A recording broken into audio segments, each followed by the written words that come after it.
Off top, tapirs are mammals that live in South America. And the male ones, they have procreating organs that can grab. Play the music. This is the Domonique Foxworth Show.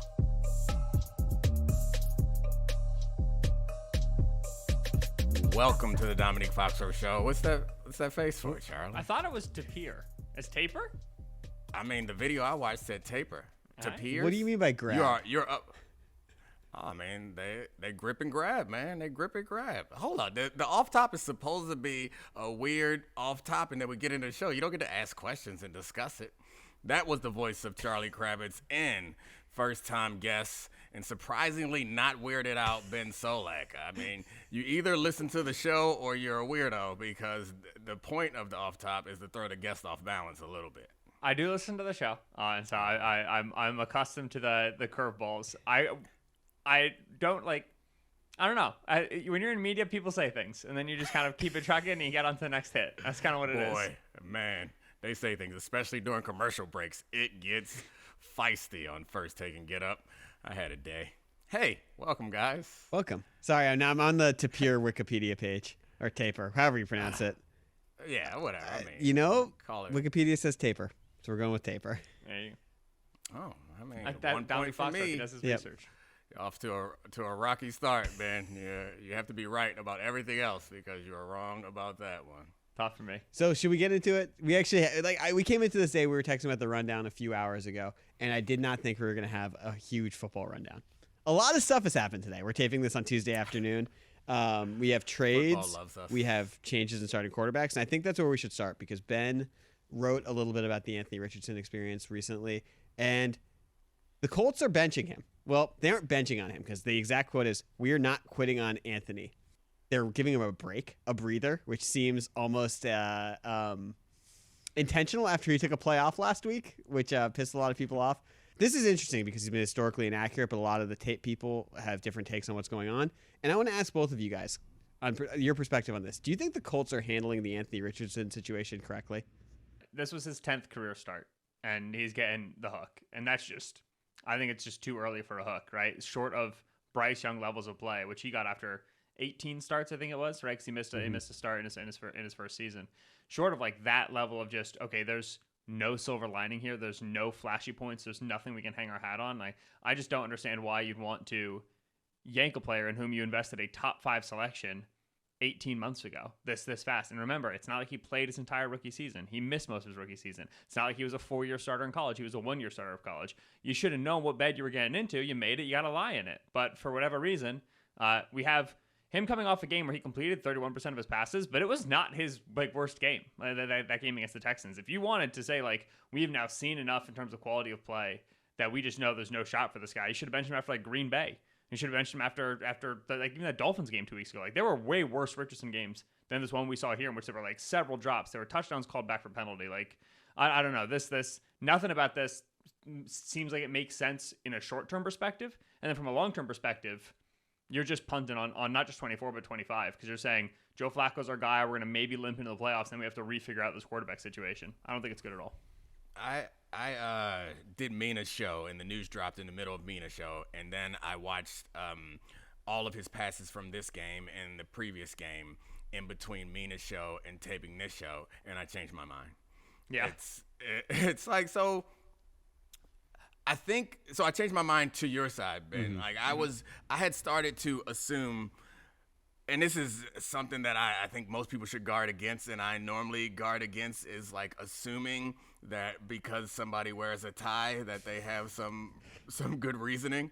It's it seems so outlandish to me. And then it's not just that. I heard rumors from people about Anthony Richardson's preparation and those sorts of things, and I bought it, hook, line, and sinker. And then I watched the tape and was like, he had to be doing some really terrible stuff behind the scenes. And it felt to me like, is this Ballard trying to separate himself from the pick? My mind went to a bunch of conspiracy-like places, because oftentimes general manager is tied to the quarterback or coach tied to a quarterback when they draft him.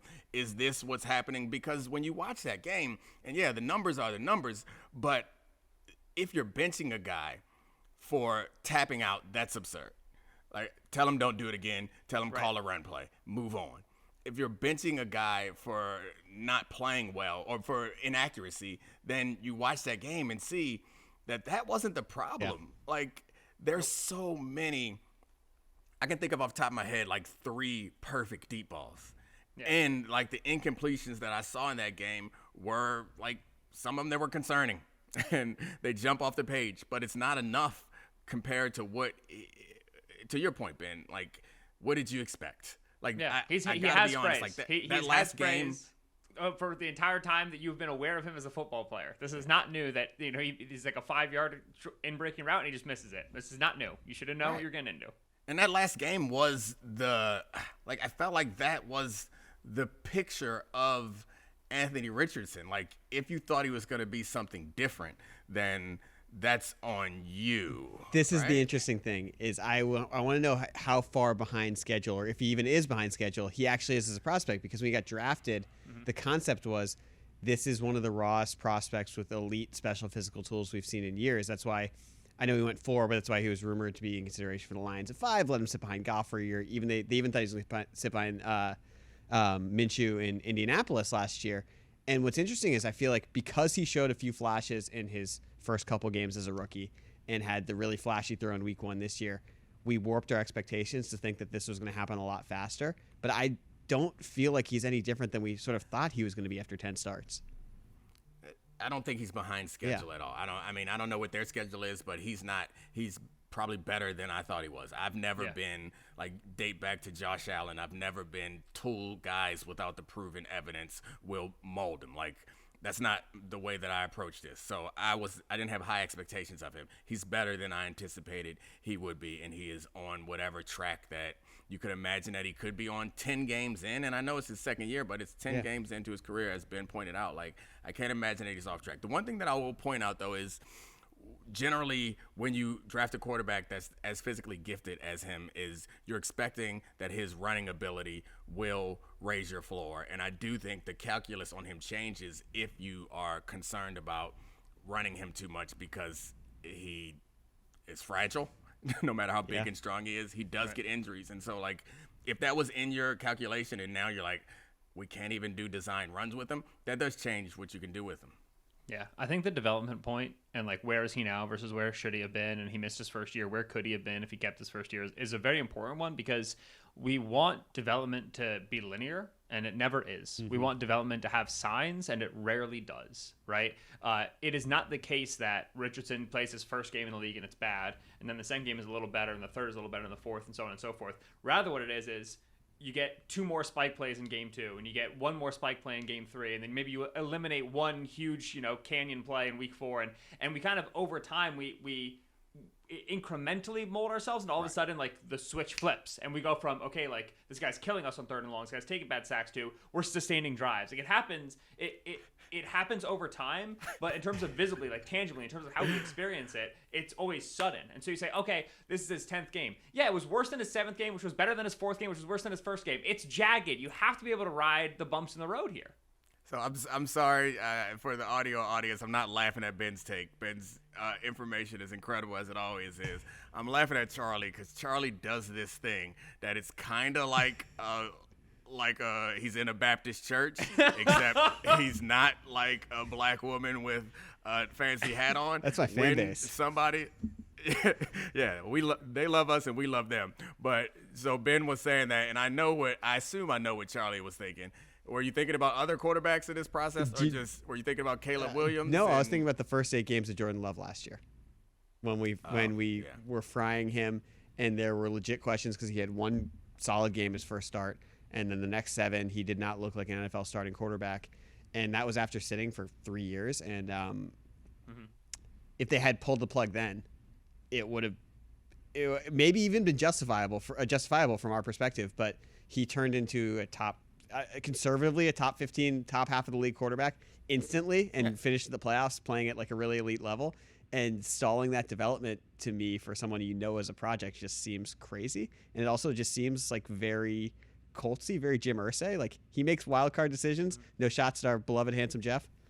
Oh, yeah, no, that was a great choice. Handsome Jeff is in another room. I should get him to come in here and speak for the Colts. I think it's I made an argument, and I'll remake this argument even though now I think I don't believe it anymore. The argument that I made for Mina, but I think it's important to, while I don't want to get in a position where I am automatically assuming that the people in charge have some reason, like I think it's smart for us to at least explore what the strategy would be, because I would argue that this is not a sign that they're giving up on them altogether. If there are major issues, the season is not the time to address them. So like, or while you're game planning from game to game is not the time to address them. So like the argument for them doing this is there's something that is impeding his development so much that we need to stop it, give him his own coach, separate him from this, and address whatever those issues are. And if it's something physical, I didn't see it. Like if it's about his mechanics, wait till the offseason. If it's about how he's reading or seeing defense, that's one thing. The only thing that I think is realistic is if it's about his preparation.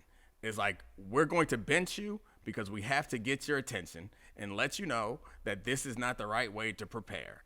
And we're going to use this time while we are not a Super Bowl contender to nip these habits in the bud before they become a problem. And that's like not based on a bunch of reporting, but the only thing that would make sense and make it seem like Ballard is not and Shane Steichen are not just, I guess, making a terribly rash. And if that is coming off of that tap out too, I feel like it's a real bad look because it makes it seem like that's part of it, which that's asinine. If they were like, hey, he pulled himself out, right? That's no reason. That's my thing. Is there's two things that I don't understand that have happened with the Colts in the last 48 hours, and one is Richardson tapping himself out. I don't get what happened there. Like I don't understand why he tapped himself out. I don't understand why when he tapped himself out, he explained to the media as, "Oh, I was tired." Like that whole situation seemed like what are you doing? This makes no sense. And then 24 hours later, the Colts benched Anthony Richardson. And I'm like, all right, that doesn't make any sense to me. I don't understand why you would do this given what I see with him on the field, given the way you've invested in him, given the state of your franchise. So to me, it very much feels like the two things that I really don't get have to be connected, right? Like that, right. That's what it feels like as an outside observer. I'm very curious to hear how this gets presented to us by whomever it is that speaks. So it's Shane, Ballard, Irsay, some combination of them.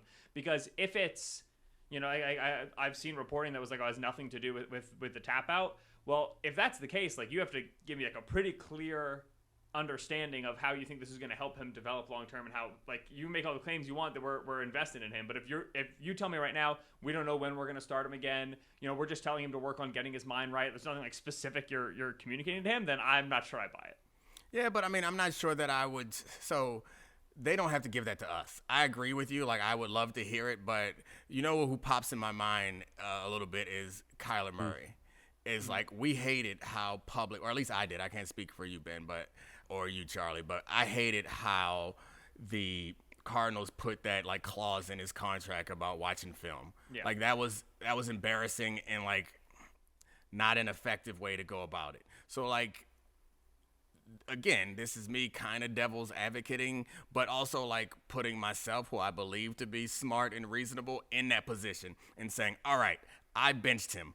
Why would I bench him? And this is why I would do it. It's like I am watching this man use whatever skills he has to stay afloat, but he is developing bad habits as far as his preparation is concerned. And I'm going to stop this right now before we get in a situation where we're deciding whether we have to pay him or not. And in order for me to feel comfortable paying him, I have to put a stupid clause in there about watching film and not playing too much Xbox. So like that's again, it's not like I don't know this to be the case, but after watching his passes for the last couple games, and it's not just the passes, it's the decision making. Like it's not perfect, but it's not egregious. Like it's not terrible.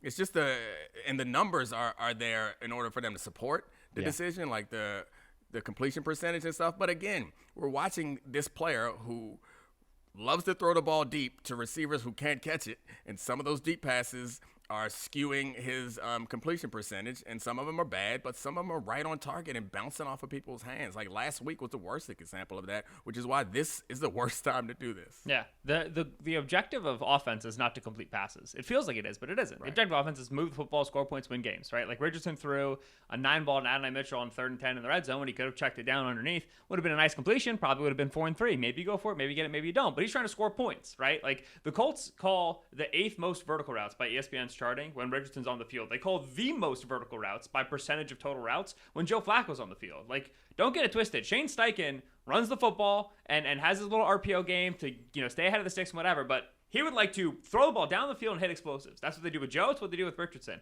If they wanted to run an offense that was like, we have better completion percentage with Richardson and we feel better about ourselves, they could. I just don't think they think they'd win as many games that way.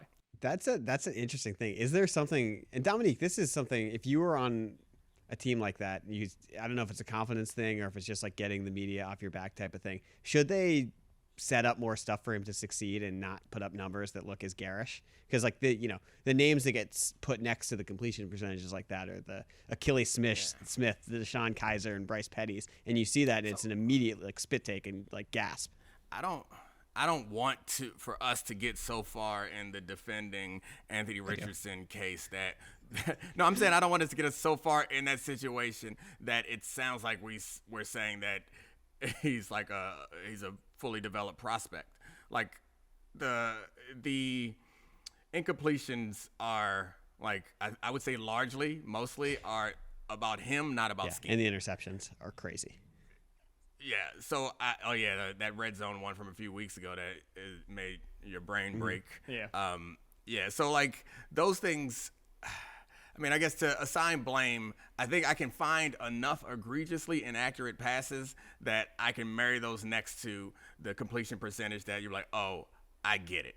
But I do think that Ben's point, like we're trying to win the game, is an important one, and I think that as we fall more in love, which it's good that Ben is making this point, as we fall more in love with these statistics and what they can tell us, sometimes we get further away from those things. And that's true. Like sometimes the numbers aren't going to look good if you're trying to win and you're making decisions that it's like the example of someone kneeling when they could go into score, but they want to run a clock. Like, yeah, it looked much better if you got a touchdown and 3 more yards, but it puts you in a better position. So I think that has to be taken into account, but I don't want us to pretend like Anthony Richardson is Drew Brees, but they just make him throw deep too much. For sure. And, I remember when Burrow, after the 21 season, they asked him about taking a bunch of sacks, and he was like, yeah, I take a bunch of sacks. I'm trying to find plays. I'm trying to extend plays. I'm trying to beat pressure. I'm trying to throw the football down the field.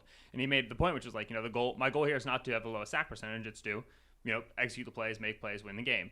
Then in the 2022 season, he took a bunch of sacks, and all of a sudden, halfway through the season, stopped taking as many sacks, right? So there's some truth to it, and then there's also some reality of like eventually you have to start completing passes, not take those sacks. You have to be able to iron out these parts of your game.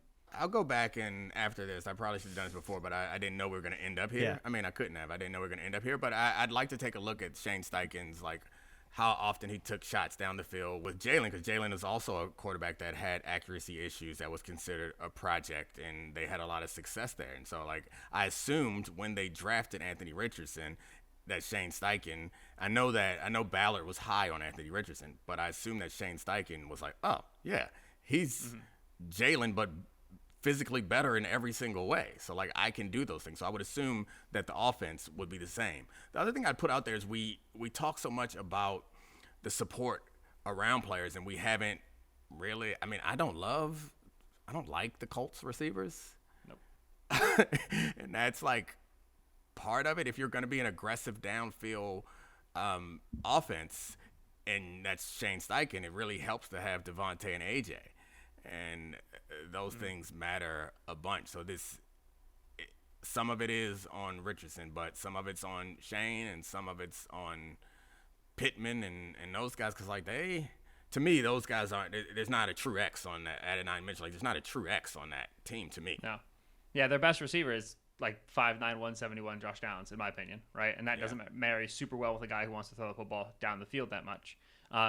We talk about the wide receiver group. We can even wind it out and just say, every single starter on this Colts team now, save for Joe Flacco, was drafted by the Colts, and I think all of them, save for Ryan Kelly, who was before Chris Ballard, were drafted by Chris Ballard, right? You remember this year when free agency hit, what did the Colts do? They extended Zaire Franklin. They extended Tyquan Lewis. They extended Kenny Moore. It's not a lot. Extended Michael Pittman. A lot of internal extensions. All right. The Colts are the most homegrown, one of the most, if not the most homegrown teams in all of football right now. And defensively, they've had problems for much of the season. And offensively, they've got deficiencies right now. When you said homegrown, it always makes me think about the Bengals.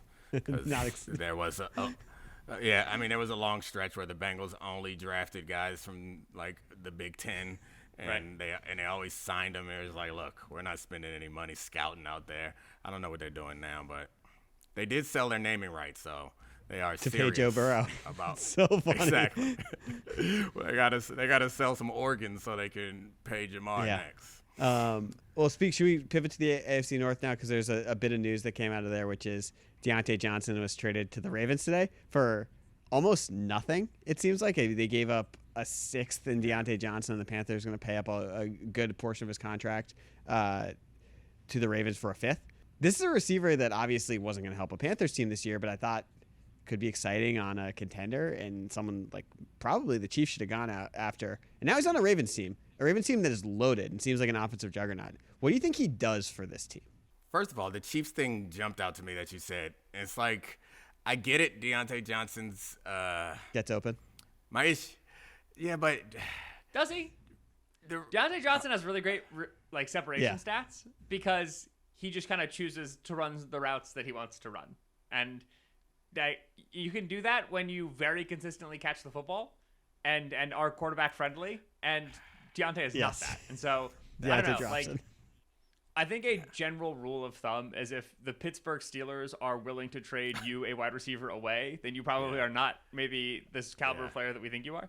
And I think that he could have made sense for the Chiefs in terms of the quick separation and the screen game, but I don't think he would have fit nicely into Mahomes' kind of chemistry wizardry sort of approach to throwing the football. Here with Lamar, who we saw Lamar and Zay miss on a downfield shot because of a miscommunication on the route. Like they kind of a little bit already have Diontae at home, and Zay just kind of sometimes is like, this route would be better if it was further downfield. This route would be better if it had an extra wiggle in it. I'm curious to see. I don't know. Like when I look at Diontae Johnson against Rashad Bateman, I'm not sold that Diontae is a better receiver for what the Ravens do offensively and what they ask of Bateman down the field. I will say that the Ravens are a very heavy 11 personnel team, right? 3 wideouts in 2023. That's always been Todd Monken's sort of approach. Now in 2024, a huge drop off, nearly half as many reps of 3 receiver sets. They're doing more 2 tight end stuff. So I do wonder if the Diontae investment is, okay, we want to be able to meet in the middle between these 2 offenses so far, be able to go a little bit more spread and have an additional pass catcher who teams actually fear in man coverage when we get to those spread sets. And so I don't mind it. Super cheap, obviously. Yeah. He's a player that can be productive when you give him volume. I'm just not convinced he's going to elevate past wide receiver 2B with Bateman and Zay already there. Yeah, I mean, so a couple of things. I was leading towards the point of, like, I don't want a guy with Mahomes that has drop issues, because that was the whole story of, like, their season last year. Was like, I mean, it wasn't just Kadarius. It was, like, MVS. Like, they just – remember the beginning of last season was, like, everyone drops all the passes, and Juju was dropping passes. It was just like a drop fest. So I'm not sure that I want that in Mahomes' life. But the funny thing is, it feels like I'm sure it's not true, but it feels like it's a reaction to Bateman's big drop, and we're going to go get someone. And they're like, hey, he used to be in your division.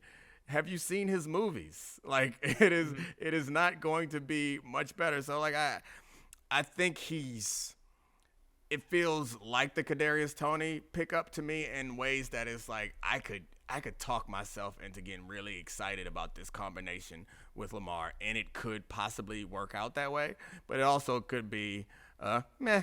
And I mean, the fact that you said it for barely nothing suggests that a lot of other people, including the Chiefs, I'm sure could have had him for that. A lot of other people were like, no thanks. But I think that's the interesting part about it. Like, the cost is free, so it's a good risk. It's a good risk for Baltimore to take, particularly when we're comparing it to Bateman, who hasn't been the most reliable health bet also. So it's like, if he misses any chunks of time, you just have another guy you can slide in there. Yeah.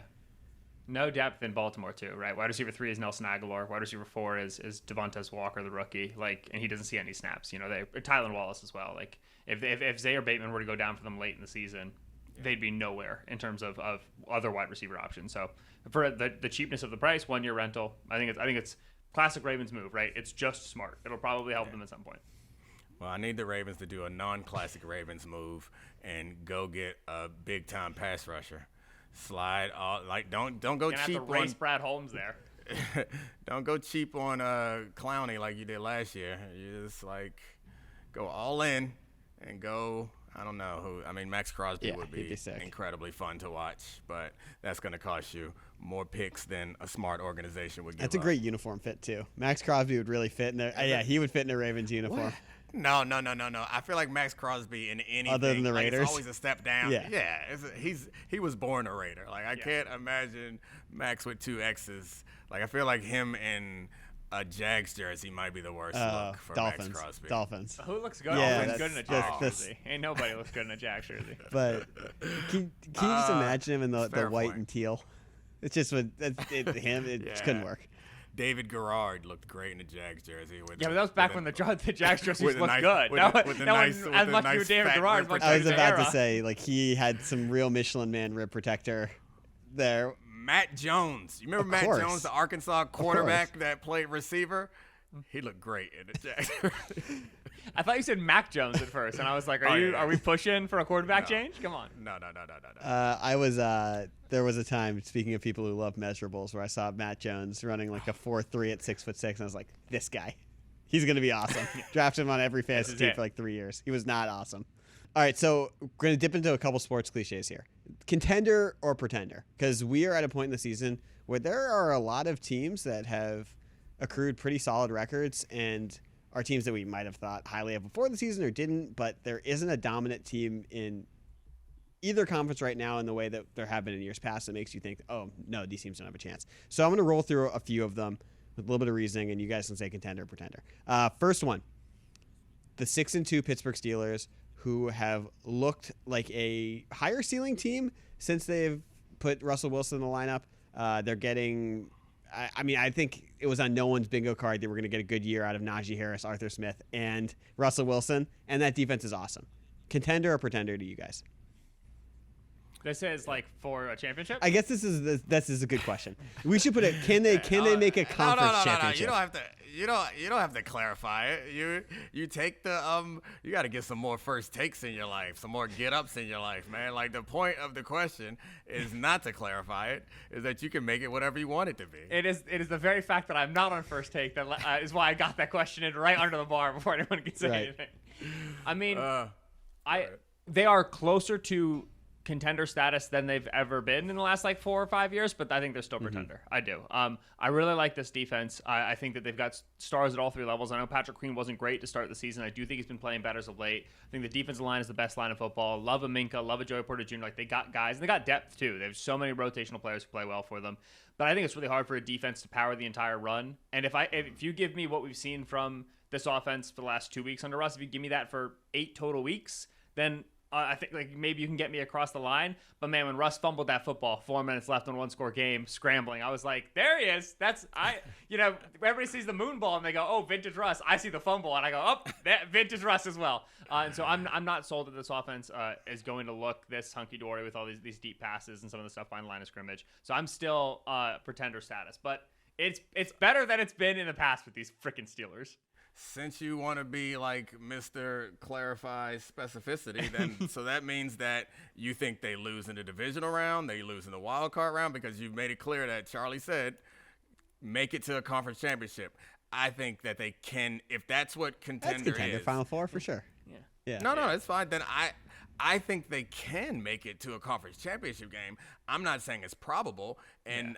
Yeah, so do you think they fall short in which They'll round? lose in the divisional round, so that way my father and my sister, both of whom are Steelers fans, can give me a ton of grief after they win their wild card game. But they'll lose in the divisional round. So how do you see it going wrong? Because to me, it seems pretty clear that it's what we've seen from Russ so far has been pretty great based on expectations, but it's been against the New York contingent, which is not all that impressive. And so I asked you, how do you see it going wrong for them when it goes wrong? And it seems to me pretty obvious that when there's not a favorable game situation, when Russ is going to have to truly cook, he's not going to be able to put his foot in that meal And that's going to be the issue. It's going to be a sack fumble because he's holding on to the ball too long. It's going to be a turnover because he's forcing it. And the defense is not going to be, no matter how great it is. Because like you said, defense is it's tough to power a whole run with that. There will be a game at some point that their defense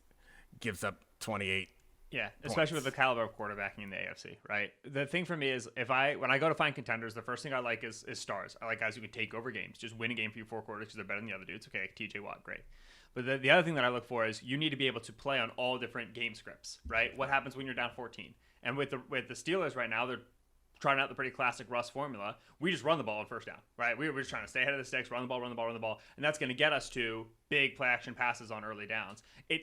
We know play action pass is great. Everybody talks about it all the time. But we also know that when it's 1st and 10 and I'm up as a defense by 14, that play action pass doesn't hurt me nearly as much. And so I need to see the Steelers offense under Russ play in a negative game script to feel like, okay, I understand how this is going to work now when they have to leave the formula. That's the thing I'm mostly suspicious about.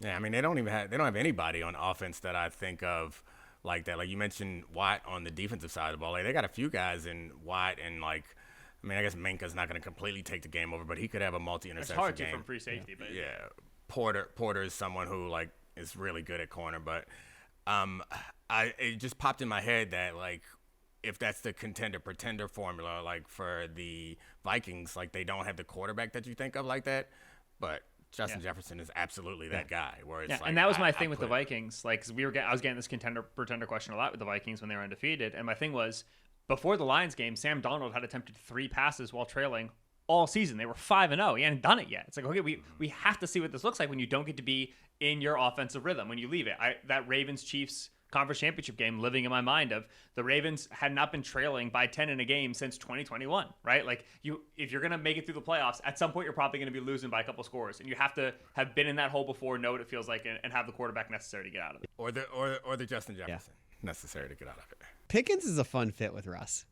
A guy who's just like a downfield, could like make crazy plays guy. He's obviously not going to take a game over, but like I can't think of, he must be in heaven with the upgrade of getting like to attack these deep balls down the field way more often. There's nobody happier. Yeah. There's nobody happier in that pit building, the 50-50 building. I assume you guys know that by now. Does everybody know that? I went on a visit there. So the Steelers and the Pitt Panthers split their practice facility. I did know this because the Kenny Pickett scouting. Like, he was in our building. Oh yeah, that's right. Yeah, that worked out well. But yeah, I went on a visit there, and that was like one of their selling points. And that's where the joke about we have a group. So Ben, we have a group chat with is it Pablo? That's titled Rust Belt Strippers. With Pablo and Kevin Clark. Very nice. Oh yeah, it's because I told them the story of when I went on my visit to Pittsburgh, and they took me to the saddest Rust Belt strip club ever. It was Antonio Bryant was the host. Just immediately called the coach on the way on that drive back and was like, not committing to Pitt.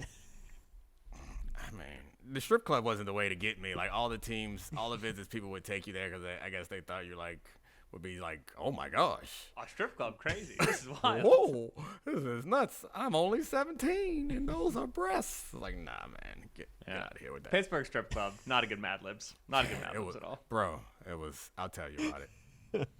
It was sad. Sounds about right. All right, Broncos. This is my next team on this. This really surprised me, this team, because obviously my expectations were not nearly as high coming into the season. They have the 3rd best point differential in the AFC. They have a really feisty defense. There were questions about whether or not Sean Payton was washed as an offensive guy before the year. But I think we can maybe agree that Bo Nix, while being really up and down, has performed better in certain spots than we thought he would. And they've been an erratic team, but kind of a team that is tough in certain matchups. Contender or pretender for you guys? Absolutely not pretender. No. Yeah, I appreciate the layup there. I appreciate that maybe Bo Nix is something this, maybe Champagne something that. No. Pretty simple. I had to sell it. I couldn't be like, oh, this team sucks. Contender or pretender. Yeah. I mean, they don't suck, and I think that the NFL in general is probably weaker this year than it has been in a while. I would say. I look around and like nobody's pulling away, but and I love their defense. It's like a cornerback centric defense. Like the strength of their defense derives from the fact that they have 3 guys that can play man coverage against anybody. I love it. I wish I could believe in it. I wish I could get as excited about Riley Moss as I want to, but it just feels like not good. Yeah. I've been doing it for you. I've been doing it for you. I appreciate that. I just like, I feel like it's okay though. It's like how like, I mean, not that Eminem's not talented, but like we all knew what was going on. Like Eminem got a little boost. That's what Eagles got Cooper DeJean on the field now, and DeJean's playing out of his mind. He's playing lights out. There's no question he's playing great ball from the nickel. But every time I watch Philly media get real stoked on Cooper DeJean, I'm like, all right, hey, cool. You have to curve it down a little bit, just so everybody knows that we're happy with how the young man's playing, and that's that. I disagree with you. I think that's fine. It's just like if you get a white American basketball player, like there's been such a dearth of like cornerback play. Like it's fine. Just don't lie about it. Don't pretend like it's actually about something else. Like no, I recognize what it's like to see someone who looks like you doing something impressive. It's okay, little white athletes. Get excited. It's one of them doing what you want to do. It's a new opportunity for you. I don't begrudge you that at all. Congratulations. You guys might even, if you keep working at it, you might even be able to play quarterback. I was about to say you're doing giving some real Marquette King energy to Cooper DeJean here. I mean, Riley Moss. I mean, they're both Iowa guys, but of course, Riley's I better think that than was Cooper right that was now. assumed. Yeah. It's the only place where white guys are allowed to play cornerback. All right, we got one more AFC team, and this one I think is actually the most interesting because this team was a Super Bowl contender or projected Super Bowl contender before the season. They are 6-2. They have a franchise quarterback, but it just does not look right. That's the Houston Texans. Their offense has been stuck in mud a lot. We just got news today that Stephon Diggs tore his ACL. Tank Dell has not been the downfield threat that he was last year, and we're at least one more week without Nico Collins. They've ran the ball better with Mixon than I think people thought they would when he was acquired over the offseason, and their defense is pretty good. But to you guys, contender, pretender with this Texans team? Contender, but they pissed me off. Yeah. You're a contender. CJ is that caliber of a guy. D'Amico Ryans, I think, is that caliber of coach, especially what he does on that defense, right? Like every single week, you turn on the defensive film and you're just like, okay, like just everybody throw to the middle of the field, take advantage of the linebackers, play action. Like this should be easy. And then it's always hard. It's because D'Amico's guys they play fast and they hit and they're aggressive at the line of scrimmage. Like that is the characteristic of a D'Amico Ryans offense, or excuse me, a defense, is this level of intensity and physicality that just accumulates over 4 quarters. Even if like on the data and on the film, there's ways to beat this team. Like they just make it tough on you. And that pass rush, obviously, a huge part of that as well. They just make everything muddy. And so I trust that defense. I trust CJ when Nico comes back on that offense. I think it's going to be excellent for them. I know Diggs going down is a big deal, but the wide receiver depth for them has been a huge selling point, right? John Mechie steps up, Robert Woods steps up, and Xavier Hutchinson as well, the big fella out of Iowa State. He steps up. And so I think that they can be fine once Nico gets back, reintroduces the explosive play. They make it so much harder on themselves than they need to on offense because of the obsession with the early down run, the 2nd and 10 run. They really, really, really want to establish it. And it's just, all right, like, you can get away with that against some bad teams, and CJ can survive the Indianapolis Colts. But for an AFC playoff run, like you're going to dig yourself in one of those holes that you shouldn't because you're messing around a little too much with balance on offense. So I wish they were, I think, a little bit smarter and a little bit sharper with the Maserati they have there in CJ Stroud and kind of let him run the show. But overall, still a contending team to me. I feel like Mina because like when I talk and Mina's on the show, like she always dives something I say like triggers her to like look something up, and I feel like Ben is that to me right now because now I want to look to see like how many snaps or time of possession for the Texans because I think that those things are connected. Like if you're a defensive minded head coach, I'm assuming that part of the reason why it's not just young Bobby Slowick. They lead the league in time of possession, Dom, and they lead the league in margin as well. There we go. I mean, I think that's so. It's like I get what you're saying, and I agree wholeheartedly. And obviously, they're contenders because they have all the Ben Solak patented contender metrics. Is they have a quarterback that can win it, a receiver in Nico that can take over a game, and they have a really good defense. So yeah, they obviously are contenders. But I'm interested in this question because we often do this where there are these obvious things that you can fix. Like we do it with motion a lot. Yep. Where it's like, why don't you guys just motion? And we do it with first down runs often too. It's like, why are you always handing the ball off at first down? It's like they know. And I guess I wonder why they continue to do it. And can I share my theory? Yeah, definitely. So when D'Amico was DC of the Niners, when he took over for Saleh, everybody was like, he's going to run the same stuff. And then he ran a lot of the same stuff. But the one thing that he did differently was he introduced like a really diverse blitz package on 3rd and long, right? That was the D'Amico for 2 years on Niners film was so fun because you just be like, all right, quarters, cover 3, rotator, light box, whatever. And then you get to 3rd and long, just 7 dudes on the line, just press cover 0, right? D'Amico just loved to pitch fastballs on obvious pass. And so now D'Amico runs the Houston Texans. What's the number one thing Houston's trying to avoid right now? Anytime they get to 2nd and long, they're just sprinting to try 3rd and 8, 3rd and 7. Let's try to get as far away from these obvious pass situations as possible. They are terrified of 3rd and obvious pass.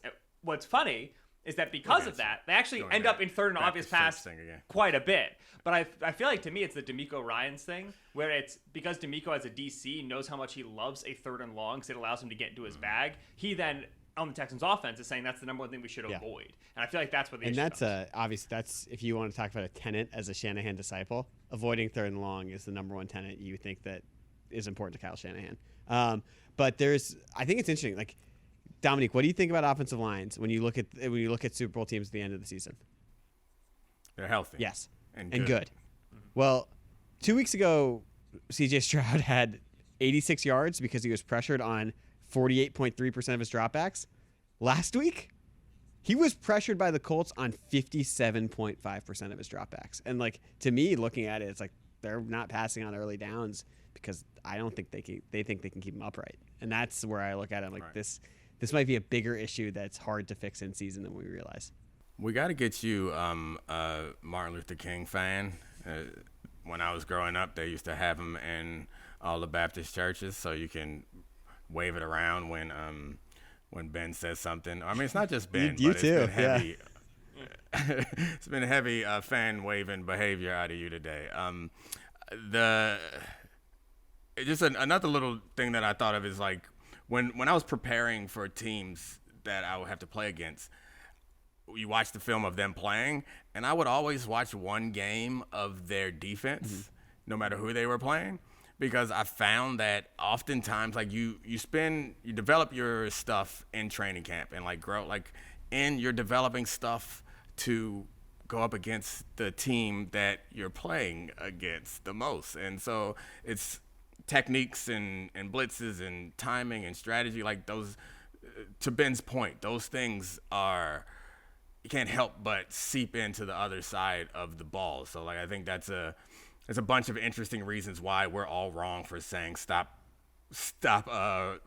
running the ball every first down. It's like, yeah, they have to run the ball on first down because they don't want to get their quarterback killed, and they want to keep the clock moving because they know that they're going to win because of defense and try to get to the end of the game. Like, this is kind of what like I envision this is like the Chiefs' strategy in the Ravens playoff game last year. Was like, all right, we're going to score. All right, now let's get to the end of the game as soon as possible because we have a quarterback that we feel comfortable with in this spot. Right.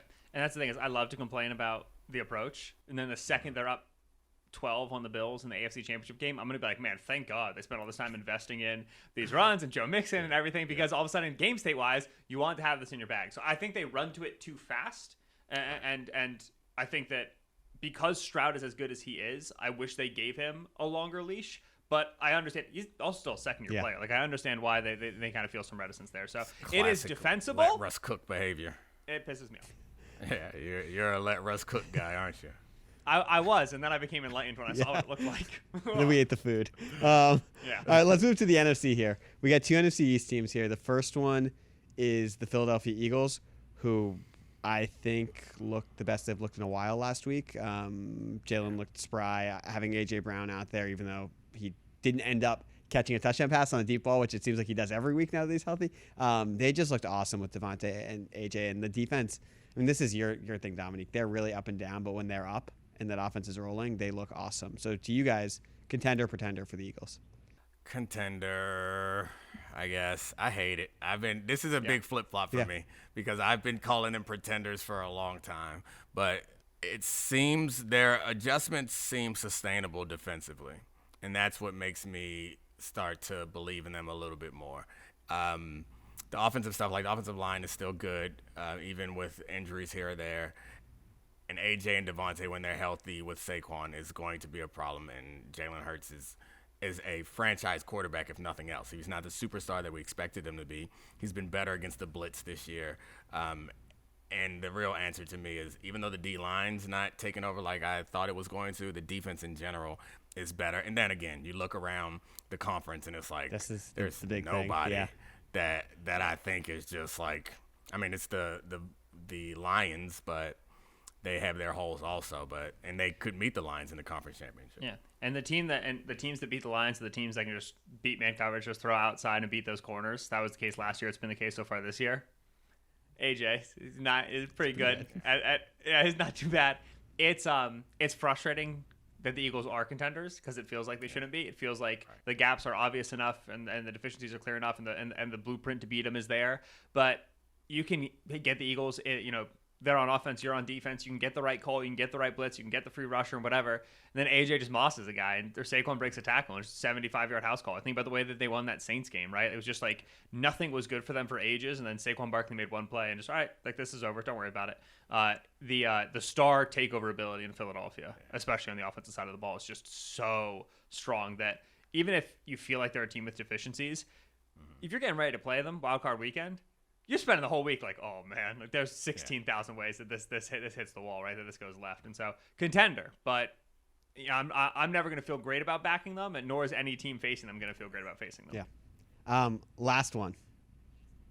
The Washington Commanders, 6-2 NFC East leading Washington Commanders with a defense that this is maybe even more interesting than the offense. Went from historically bad through weeks 1 through 4 when they were not stopping anyone. I think they forced 3 punts in the first 3 weeks when we were so focused on the no punting on the other side.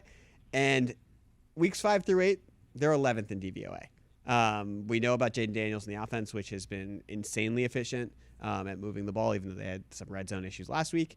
To you guys, it's never happened with the rookie quarterback to go that far, but contender, pretender. Contender. Pretender. Like I think they're contenders. I think this week maybe I'll take a deep dive into the differences in that Commanders defense, because I think it's interesting to me. Like, it's a long enough stretch that I think it's worth respecting, and I'm calling them contenders because of how good Jaden is and the slight defense improvement so far.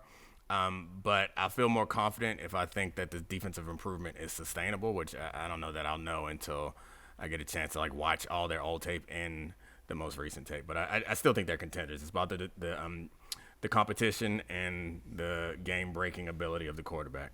Yeah, a rookie quarterback has never won a conference championship game, made a Super Bowl. The most wins you get as a rookie is 2. I just think like postseason football is so categorically different than regular season football in terms of the way that preparation goes and matchups goes, in terms of the attrition, how much film that you've put out, how banged up the team is. Like, it's very hard for me to trust a rookie in that spot at the end of such a long season, right? With them drinking water through a fire hose the whole time. I like what I've seen from the defense in terms of splash plays. I don't think it's the sort of unit that can really win you a game when your offense is playing poorly. I understand that Bears game that they just won with the defense playing well, but I think that had a lot to do with Chicago on the offensive side of the ball there. Yeah. And so to me, I think that like I'm not there on the defense, and then I'm still, I've watched a lot of Cliff Kingsbury offenses in my life be very good in September, be even better in October, and then the weather gets a little chilly. Tendency starts to accumulate, data starts to reveal, when they do this, they do that. When they're aligned X, they go Y, and all of a sudden some of the air leaves the sails, and so I'm suspicious of the Commanders. I've been impressed by them, but I'm not fully on the ship yet. Jaden Daniels is that wind that will keep the air in the sails, sir. Don't you worry about him and his 4 field goals before the Hail Mary really knocked my socks off. Red zone, smed zone. The man is moving the ball, and that Hail Mary was all skill. All skill. That throw is accurate. He deserved that, man. That should have been a touchdown, though. That was nice. That's all I was thinking. And Terry McLaurin getting tripped up by the shoelaces on the deep ball. But yeah, I mean, honestly, I'm obviously a homer. I get that. That's out of the way. I do think if it's make it to a conference championship game, I absolutely think they're a contender. Like partially because of the NFC, partially because of the NFC though. Like you look at the Lions of the team, we don't know about the health of Jordan Love long term, and that's probably the second best team in the NFC. The Vikings have the same issue with Sam Darnold. Seriously, see someone are we really going to believe he's going to do it in the playoffs? The 49ers are a mystery box. The Eagles are a mystery box. The NFC South is not a mystery box. We know what that is. And like, sure, why not us? Why can't they win 2 games? NFC playoffs is going to be disgusting. Is that one of your dumb golf shirts? Yeah. Oh, man. You do that anytime we have a new guest. It's like you signal to them like, hey, guys, look, I'm a golf guy. I've picked up one golf club in my life, and it was at good. Top Golf for my brother-in-law's bachelor party, and it was awful, and I intend on never doing it again. Good. You just got some serious cachet with Domonique with that one. Who would like to walk in a field and get angry for recreation? What are we talking about? I'd rather sit in a boat with a fishing line in the water and get angry. That sounds. I like doing that as well. Yeah. Whatever. Yeah. We'll go fishing together and listen to Mixtape Wayne the entire time. Seems like Thank you, Ben. A February fishing trip in New Orleans is on deck. Oh, maybe Wayne can join us. All right, Ben. Thank you so much for joining us. I'm sure we will have you back. That was awesome. Charlie, thank you. Thank you to all the great producers. Pablo, I love you. We out. This is the Domonique Foxworth Show.